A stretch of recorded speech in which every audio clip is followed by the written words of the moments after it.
Hello, welcome to COM 340. This is the spring term 2026, and this is your welcome video, or I like to nickname the silly video after our syllabus, since that is the primary function of this video, is to review the syllabus, class policies, get to know me a little, and get to know the class a little. We have a lot to get through. I will start off. I'm looking at the syllabus, so if you found this video, so I'm sure the syllabus is not far behind on Canvas, so if you look for it, you can follow along with it as well. So I've been teaching conflict management for quite a few years here at Western Oregon University.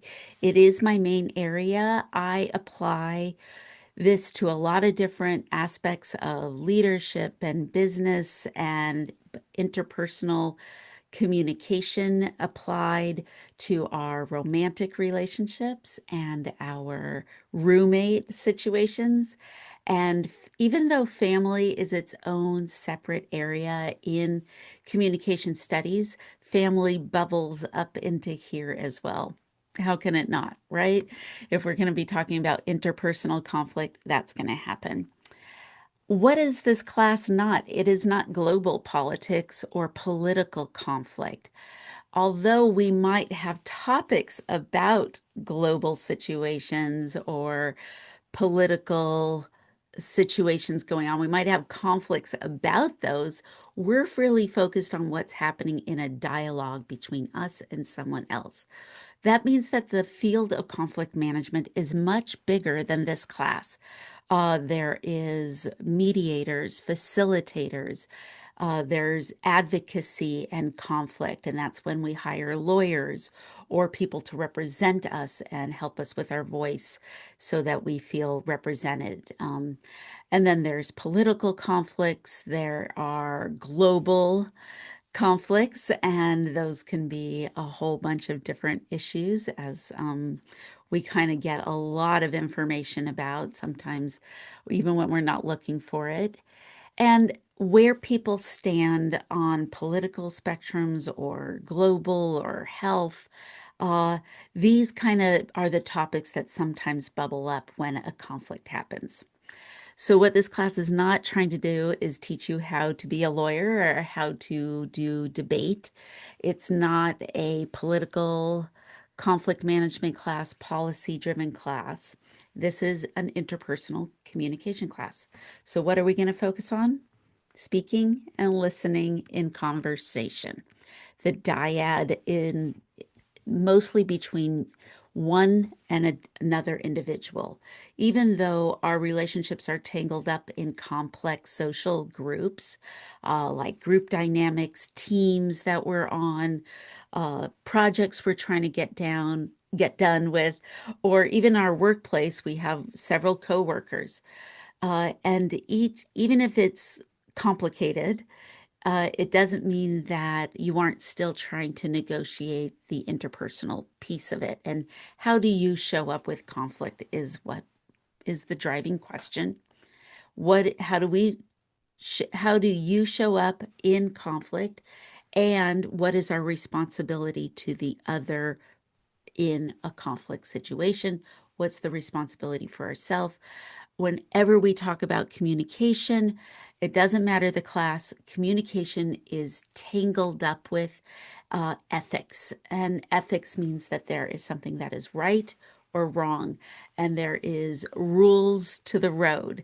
So we will talk about those rules as we move forward. And in this class, however you want to think about it, I'm going to be giving you a lot of different ways to think about conflict.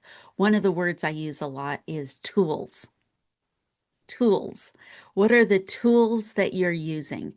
There's not every tool works for every situation, for every relationship or context of a conflict. That's why we need a lot of tools. And the more you understand these different tools and how they come in and out of different situations, you will know the right tool for the right job. So get your toolbox, we're going to fill it up. And I'll talk more about the topics we'll go over in this class towards the end of this video.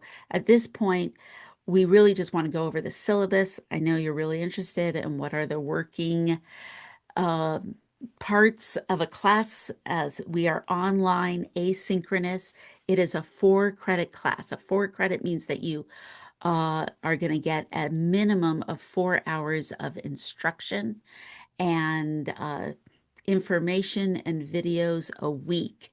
And then how you that what you do with that with homework and uh, just getting ready for presentations and meetings and things like this, that's where we're going to get a bubble of about 8 hours a week is what you should expect from a class like this altogether. Now that's going to vary from each one of you. Like for me, when I hear a teacher say it's going to take you 2 hours to do an assignment, I'm going to minimum double that and think it's going to, it usually takes me about 4 hours, if not, maybe I want to even go higher to 6 hours. But that's just because of who I am and how I approach learning, and I'm slow. So I take a minute to get things done. I get there. I'm a little more of a tortoise than a hare. Some of you are not like that. Some of you, I'll say it'll take 2 hours to do this assignment and you'll have it done in less than an hour. And that's valid too. These are as rough estimates from what the feedback I've gotten from previous students. And then adapt it for who you are. I don't know you. So your responsibility is to take this information and pull it through the filter of what's best for you and make the plan that is appropriate. There is a lot of things built into this class that I have done to make it as accessible as possible. However, that is a prediction of making it accessible as possible, and I sometimes can't predict what everybody needs from class to class. Each class is different. So if you see something that, if I can help you make this class more accessible, let me know. Let's jump on a Zoom call. Let's come to my office hours on campus, or we can go back and forth with inbox. Canvas inbox is my favorite way for you to contact me. I'm not a big fan of getting emails. I will answer emails, but I don't always open my email except maybe once a day. And I don't know about your email, but my email is littered with lots of listserv and other discussions and advertisements, even though I push unsubscribe all the time. So that means that when you send me an email, it's it's lost in about 25, 30 emails. So make sure you put in the subject line our class, COM 340, and then something about the topic. It'll catch my attention a lot faster if you have that COM 340 stamp in the subject line, because those are my highest priority emails that I want to answer when I'm checking my email. So get my attention. Add in a little emoji. If you haven't noticed, I use a lot of emojis in my written work, and the class has its own assigned emoji. It's how I track things. I'm very visual that way. So, on that note, if you use the Canvas inbox, which is my preference, not only do I get an alert that you've sent a message, when I open up Canvas, it's the only messages are from students, which are my highest priority. It makes it so much simpler for me to see your message and answer it. And I'm in Canvas a lot more than I'm in my email. So you have a better chance of getting a quicker response. I'm on campus 3 days a week this spring term. I have office hours Monday afternoon and Thursday morning. Please keep track of Canvas if I have to update anything, if my schedule shifts or change, or if there's a cancellation. I'll always post it in the Start Here module in Sarah's contact and office information. You'll see it. Also, Zoom. If you can't make it to campus, this is an online asynchronous class. I am available, even sometimes the same day you're requesting. If you send me an message about something, I might say, hey, do you want to jump on Zoom? I'm here right now. And so if you see that message, that's why it's so much easier to talk things out and just jump on a quick call, get in and get out, get your answer answered the way that you need, the information that you need specifically. Okay.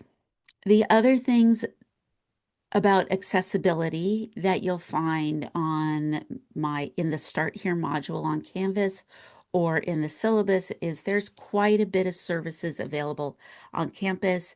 There is the Office of Disability Services. Sometimes they can help, sometimes they can't help, but there are, depending on what the situation is, there are other things. So I have quite a extensive list to look for things that you might feel like you might fit into. Also, don't forget that we have the Center for Learning on campus. I think their office is in the library, maybe the second floor. Ooh, I better not say that on. It's in the library. Just ask someone. I think it's upstairs. And they're great and they can help a lot with things that you might have questions with. Of course, there's the Writing Center, which I encourage you to use so that you can really be cultivating your own voice. And I'll talk about using AI later, but just so you know, there is a writing center and you paid tuition. I think they might even have virtual appointments for those of you who are distance learners. Look into that. Also, with this class, because it's online asynchronous, you need to have some access to technology. That means that you need a computer to do assignments, quizzes, discussion boards. You also need access to a camera. So this is a communication class, and you will need to record yourself in presentations. And there's lots of ways to do that where we have cameras everywhere. The camera is rolling right on our lives right now. We're going to do presentations on discussion boards where you post a video, a small caption, title, and a small caption, and then you reply to other people's videos. So let's start making a plan. If that feels like a hurdle that you're going to need to get over, you're not alone. A lot of people in the class, this is a struggle. There's not just the technology struggle, right? You got to build your technology skills to be able to record a video, no editing. I want from start the video, stop the video. So that means you won't be perfect. And that's okay. It's okay not to be perfect. If you haven't noticed in the first 10 minutes of this video, not so perfect myself. I am trying to demonstrate a more extemporaneous speaking style that is to demonstrate what I would like from you, meaning a conversation style. So when you need access to a camera, you need to be able to figure out this technology piece. I have a lot of instructions online, but you have a computer center on campus and I could help too if you came by my office with your laptop. Maybe we could figure it out together and do problem solving if you hit a wall. For video presentations, don't wait till the last minute to submit it, just in case you have a technology problem. It'll just increase your stress, and I don't want that for you. There's already enough stresses, so make a plan when you have video assignments so that you can start tackling some of the hurdles you might have to go through. If you feel like you don't have access to the technology you need, we might be able to get it to you. We'll support you. There is things you can check out, technology you can check out, a camera or a laptop.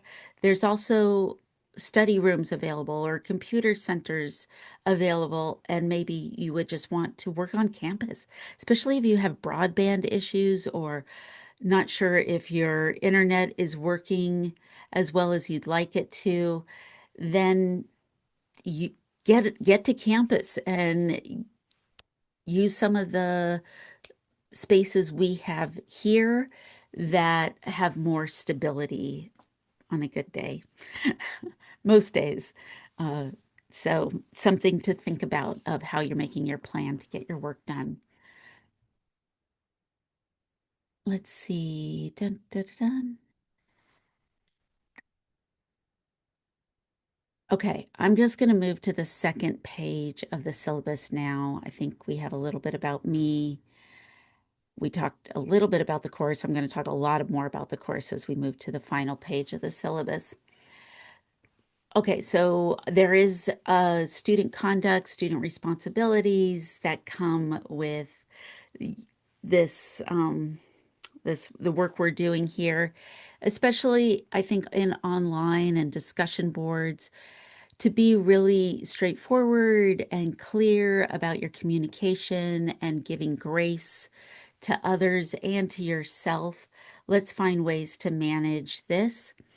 Uh, One way to think about, we're going to talk a lot about this in conflict class, so I don't mind bringing it up as the syllabus, but you should be managing self-care and your the stability that you need. Now, we don't always have control over our environments. We don't have control over what is coming at us when, and the randomness and unpredictableness of life. These are all the things we're tackling to survive and yet meet our goals and accomplish things. So that is why if you really know the thing you need to take care of yourself and you can hit that mark, then when the randomness comes up of life, you can hopefully move through with that with as much grace. And these are really important topics for conflict. Usually our conflicts, agitation, frustrations rise with how much we are being trying to deal with in the world. And if our health is, if we're having issues with our health or being able to sleep at a regular time and with a regular pattern, it can often sabotage us to have emotion, or it can sabotage our emotional regulation. That's the best way to say it. All right. Let's talk about AI. Everyone has the little AI.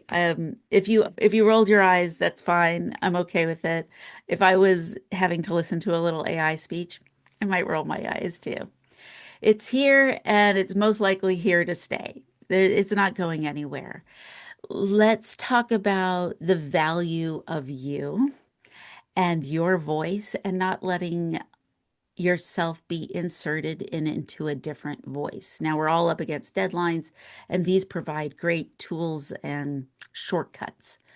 However, what I have noticed on my end is that when things are pressed up against deadlines and people use a language model to produce their work, I notice almost everyone has the same topic sentence and the same point. And then because AI does lists a lot, how do I say that? X, comma, Y, comma, and Z is one of their syntax formats that they do often.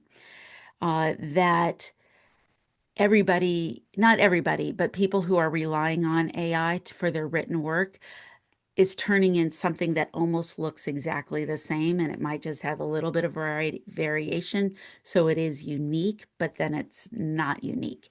And for someone who's been teaching for over 25 years at a university level, there is a qualitative difference in reading the same opening sentence and the same list of importance over and over and over again. And I will grade down if I feel like your work is not original and it's not your unique voice. I don't really grade down for using AI because how do I know if you used AI or not? But if I feel like I'm reading a bunch of papers that sound exactly the same and I've lost you, you're important, then I really need, you will see a point deduction in what you're delivering. Same for when you're doing presentations. If you run your ideas through an AI model to organize it and it plops it out, and you're reading your AI notes, even with a few ums or few looking ups to make it look like you're speaking extemporaneously, it becomes kind of stagnant. And there's a difference in you just talking and telling me an idea and you trying not to read and being mindful of your use and things. It gets choppy and weird. Don't be choppy and weird. Be you. Even if there's ums in there, ums traditionally in public speaking, ums have been considered, oh, somehow you're not speaking properly. If you have too many ums, if you have too many ums and it's a distraction, that's a problem. But some ums, it's okay. And in fact, because of AI and deepfake videos and people reading all the time, your ums actually have become more powerful ways to indicate that you are a human being and you're not a deepfake video. So embrace the human infallibility. Is that the right word I want to use? Our embrace your flaws. Embrace you're not perfect. I will embrace that in you and you will get rewarded for it. And I'm trying to show up that way as well. So we're not trying to be perfect here. Another thing of the way AI can sabotage you in the class is you're getting ready for your team meeting, right? You have all these questions you're supposed to go over in your team meeting. You run your questions through AI and it gives you a great little answer. It becomes you're in your team meeting, that question comes up, and all of a sudden someone's got a great answer. They say, and they're going, you go, I was going to say that almost that same thing. Oh, did that other person run their answer through AI? Now we're starting to get what I start seeing as a reader, but you might see it in a team meeting if it's your turn to talk and the person said almost exactly the same thing you were going to say. Be yourself, be unique, give your time to think about these things so that you can come out with something that is for you. And I'll talk more about that when we get to the team meeting assignment, but those are the things. Submit your own work, don't submit AI generated work. Da da da da da. That's the end of the AI speech. How did we all do okay? I went through it as fast as I could. All right, let's talk about grading and assessments. Uh, let's see. I have some notes here and I'm looking at the syllabus as well. I'm going to talk about some of my grading and late policy, how do due dates work in this class, and flex tokens. Okay, so when I'm grading, I have my assignments are built in a couple of different ways. One is I have pretty clear instructions about what I want. Like I want a title, I want a video 2 to 3 minutes long, make a caption.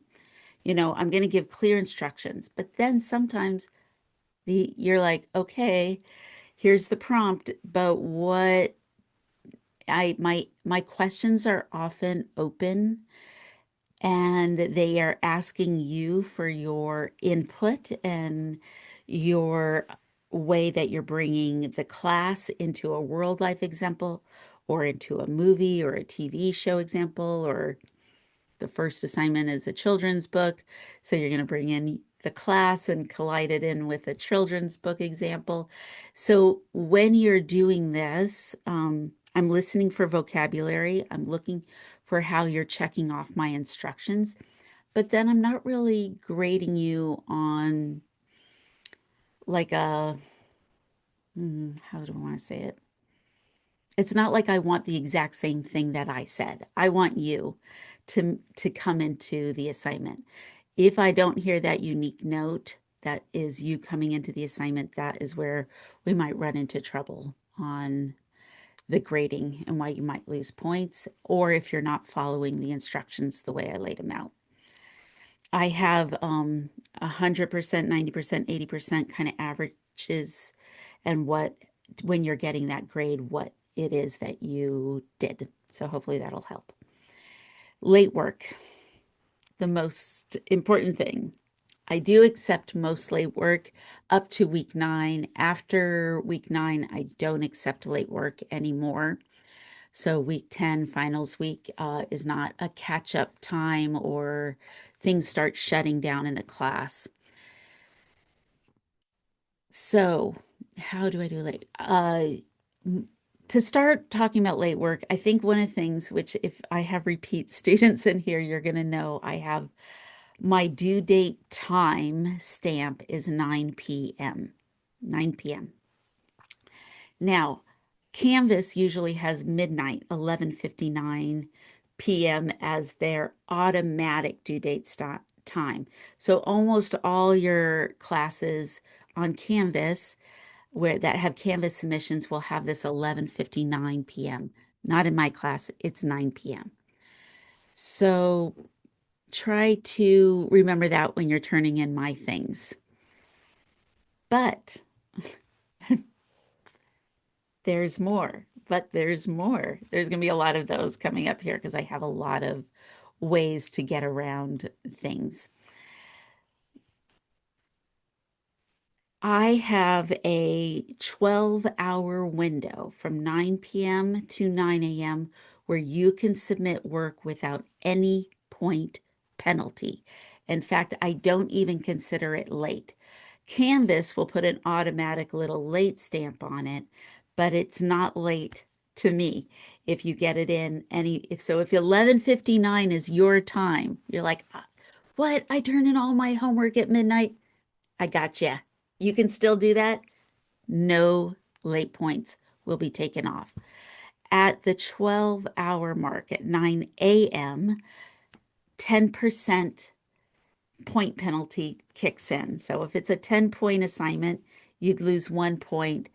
You'd be at a 9 point for anything after 9 a.m. in the morning if you want the next day if you need an extra day. After 48 hours, it goes up to 20%. So from that 9 a.m., you have almost like another day and a bubble time, 48 hours from the due date where you are still safe. With just a 10%, after 48 hours, it's 20%. It's in the paper if I didn't say it exactly right. I kind of got stumbled and lost myself. But wait, there's more. In my class, I have a flexible adaptation, and this is one of those accessibility things that sometimes people need a flexibility note to be able to turn in things like I just give it to everybody in the class to make it completely accessible, whether you have a disability accommodation for flexibility or not. So this works for the people who are working with DAS accommodation. That's where I first developed it. And now I just decided to roll it out for the whole class, and it's been really successful. This will be a full year trying to use these flex tokens. So the flex tokens basically say that you have from the time it's due for 5 days, you can submit an assignment and not lose any points at all. Not 10%, not 20%. You have a full 5 days to submit that assignment. And if it comes in, I will take a flex token. You get 3 times you can use a flex token. They're valuable.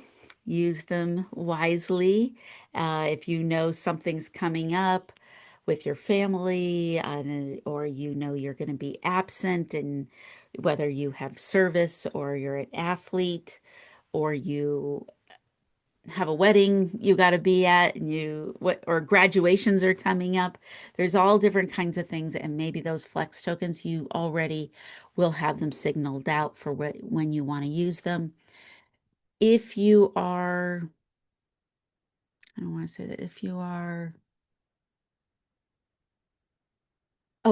you don't use them, they become extra credit points. So those 3 flex tokens will get, if they're not used, they become extra credit. So there's also a reward for getting everything in exactly in those on-time windows.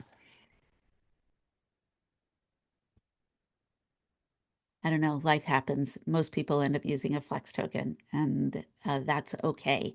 They are there because I came back to school working full time to get my bachelor degree in my late 30s, and I had two kids, and it was a hell of a ride trying to do what you're doing here. I know how it is. So, a lot of these things that I've developed are because life is life and it's unpredictable and uncertain. And I try to create systems where I can meet you part way with whatever you might be dealing with.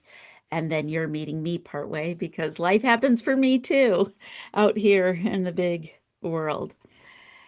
Uh, Now, all of that said, yet there's still more. Team meetings or your roundtable discussion assignments. I will assign you a team. In this class, you meet twice, 2 times, and those 2 times you'll meet like week 4 and week 8 or 9, somewhere in these windows. And that means that on those, you have up to 7 days you can turn in a team meeting after the due date and not get a single point deduction. That is important because the hardest part of a team meeting or a roundtable discussion is figuring out when everyone can meet. You have athletes, you have uh, people who are in our military service who might have a weekend commitment they have to go for training.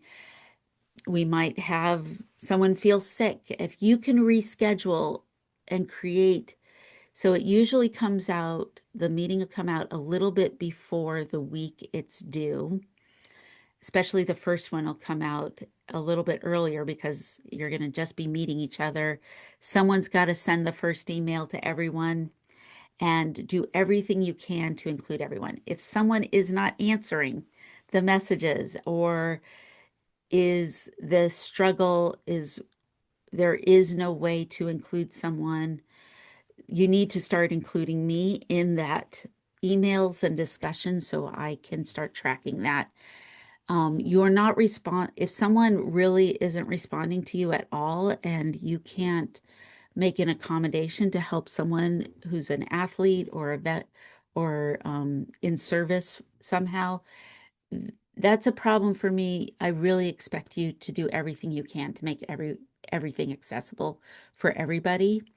However, if it becomes completely impossible, you can bring me in as a mediator and we'll see what we can set up and switch things around a little bit.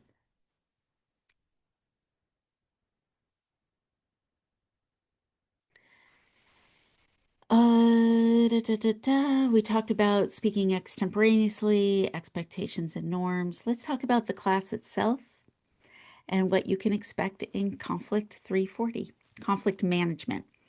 I'll talk about this again, but we do not call it conflict resolution. Conflict resolution is a different topic than conflict management. Uh, so in our conflict management class, we are talking about long-term relationships that we are in workplaces or family or romantic relationships, friendships, and over time, how do we manage conflicts because conflict is inevitable. So that means week 1, we are going to do a lot of defining what is conflict, especially interpersonal communication conflict and the Hawker and Wilmot definition for conflict. That's this week 1. You're watching this video, that's where we're gonna do the silly video. It's long, but we're getting through what you need for the course, and then we'll have our first lecture video this week. Week 2, we're going to dive into intercultural communication. And in intercultural communication, we're going to learn about different norms and patterns and rituals to conversations. And maybe your conflict is just that you didn't realize you were in an intercultural communication, and then knowing how to adapt or how to be appropriate to different cultures is what we'll be talking about. We'll also talk about goals and interests in this class. Goals and interests is a real pivot week where we are trying to understand the difference between coming in with a goal into a dialogue and then unwinding what are our interests, meaning the whys of our conflict, because just goals alone isn't going to help us manage a relationship long term. Week 4, or I'm not sure if it's week 4, we'll definitely get into conflict styles. This is when we talk about accommodations and compromise and collaboration and competitions and avoiding conflicts, all of those fun things. And then we will talk about emotions. We'll go into emotions in conflict. We are little balls of emotion. Almost everything we do is emotion based. I'll just say I'm pretty sure everything is emotion based, and we are driven by these hormones and fluctuations. We'll get into a bit of the neuroscience of emotions, and this is going to really help us inform how complex trauma and capital T trauma, which are two different types of trauma, might be influencing our choices and our relationships. We'll talk a little bit about power and dark triad personalities. Even though this isn't a psychology class, it's good to be able for your toolbox to know when you're dealing with someone who is really using tactics to manipulate another person. And being able to identify that's going to be really valuable. We'll talk about nonviolence, face work, identity management. A lot of conflicts are really just about the fact that we want to be seen for who we are. You don't get to decide who I am. I want to be able to be who I want to be. We are constantly dealing with face and face work. And then we go into forgiveness. And specifically with forgiveness, the difference between forgiveness and reconciliation. We can forgive, and forgiveness doesn't excuse behaviors. Forgiveness is just that we have come to terms with something that has happened that cannot be undone. And reconciliation is when we decide we want to stay in a relationship with someone else, when we want to stay in a relationship with another person and we want to reconcile despite some damage that has happened. How would we go about that? Now, this class, as I come to the end, even though this is the very end of the video, I saved the best for last. This class comes with a content warning. We are going to have in-depth conversations about rethinking conflict. And this means there's going to be a reorganization of how you are perceiving dialogue, conversations, and yourself. You might have a different way that you might start thinking about a memory that you've had a lot of stress around or difficulty around. And that means you're going to be pushing through self-awareness and managing some of things that are going to bubble up for you. That's difficult, and that takes a certain commitment to what we call neuroplasticity. Neuroplasticity is it comes with a type of uncomfortableness. So you're going into this class, it has a content warning. I'm trying to let you know that you might be confronted with things that you might have some resistance to, or you might feel some pain around. That's okay. That's normal. And I'd like you to find ways to keep yourself safe as you navigate these. Know when to retract, know when to dive in. Do you have someone you can call? Do you exercise, or can you go for a walk to work out some of the cortisol reactions to stress? Have your favorite music, create a playlist just for this song of the songs that can pull you out of it. or it's going to be how sunshine and getting out in the sun or the daylight can also be helpful depending on your own situation. These are just ideas. You've got to find the one that's yours. Not everything's for everybody. Find what helps you when you hit the wall. My guess is almost everybody in the class who's really engaging in the class and trying to absorb this information is going to hit the wall at some point. What's your plan? Make it now when you feel safe.